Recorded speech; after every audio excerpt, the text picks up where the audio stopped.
Bonjour à tous, une dernière vidéo de grammaire sur l'interrogation à présent. Donc l'interrogation, c'est une modalité de la phrase, c'est-à-dire que c'est l'attitude prise par l'énonciateur par rapport à son énoncé. Donc l'énonciateur, quand il dit son énoncé, peut interroger, affirmer, s'exclamer ou ordonner. Donc c'est une modalité de la phrase. L'interrogation peut être directe ou indirecte, selon la façon dont elle est rapportée. On verra ça juste après. Et elle peut être totale ou aussi fermée. Les deux termes existent, ou partielle ou ouverte, là aussi les deux termes existent, selon le type de réponse attendue en fait. Donc les interrogations directes et indirectes. Une interrogation directe, c'est quand la question est rapportée telle qu'elle a été posée de vive voix. Ça se caractérise par la forme interrogative qu'on utilise quand on parle, c'est-à-dire un point d'interrogation, une inversion sujet-verbe. Donc quand vous dites que c'est une interrogation directe, dites bien que c'est parce qu'on a justement un point d'interrogation, parce qu'on a une inversion sujet-verbe. L'inversion sujet-verbe étant soumise à quelques conditions. Par exemple, quand vous avez le pronom interrogatif qui comme sujet du verbe, il n'y a pas d'inversion sujet-verbe.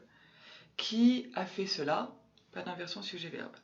Quand vous avez la locution est-ce que, de même, vous n'avez pas d'inversion sujet-verbe. Est-ce qu'il a déjà mangé? Pas d'inversion sujet-verbe. Et enfin, on a régulièrement une absence d'inversion sujet-verbe dans les tournures orales courantes, ce que vous pouvez signaler si vous avez cela. L'interrogation indirecte, elle, c'est quand la question est rapportée à l'intérieur d'une proposition subordonnée. Donc la question n'est pas rapportée telle qu'elle a été posée, mais elle vient compléter un verbe exprimant la demande. Elle est donc introduite par un mot subordonnant, soit la conjonction si, quand c'est une interrogation totale, soit un pronom, un déterminant ou un adverbe interrogatif quand c'est une interrogation partielle.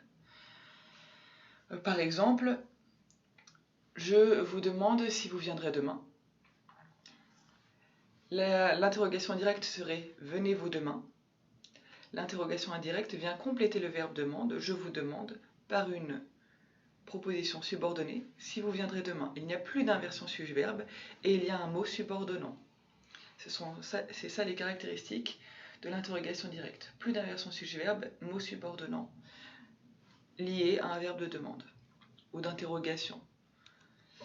Alors, pour les interrogations totales ou partielles, une interrogation totale, qu'on appelle aussi fermée, porte sur l'ensemble de la phrase. Et on l'appelle fermée parce que la réponse attendue est soit oui, soit non, pas autre chose.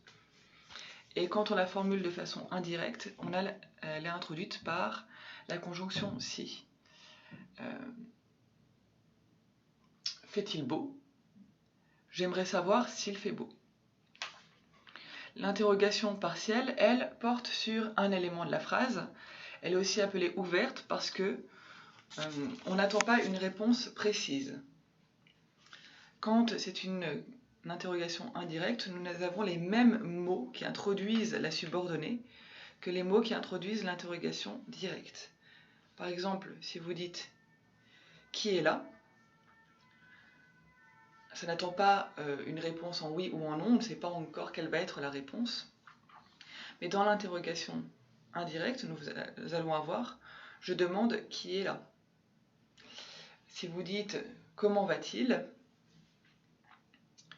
vous allez avoir dans l'interrogation indirecte « je voudrais savoir comment il va ». Donc nous avons les mêmes mots interrogatifs. À nouveau, nous n'avons pas l'inversion sujet-verbe, mais le mot interrogatif reste le même. Les mots interrogatifs pouvant être des pronoms ou déterminants, qui, que, quoi, lequel, ce qui, ce que, des déterminants, quel en particulier, qui va s'accorder, ou des adverbes, où, quand, comment, pourquoi, combien, etc. Donc face à une interrogation, vous vous demandez si c'est une question directe ou indirecte, tout d'abord. Ensuite, vous voyez quel est le ton employé, si cette interrogation est familière, orale, si c'est une interrogation qui en réalité signifie une indignation, ce qui est possible, ou une affirmation, une déclaration dans des questions rhétoriques par exemple. Elle peut aussi signifier un ordre. Par exemple, si vous dites pourriez-vous venir ici?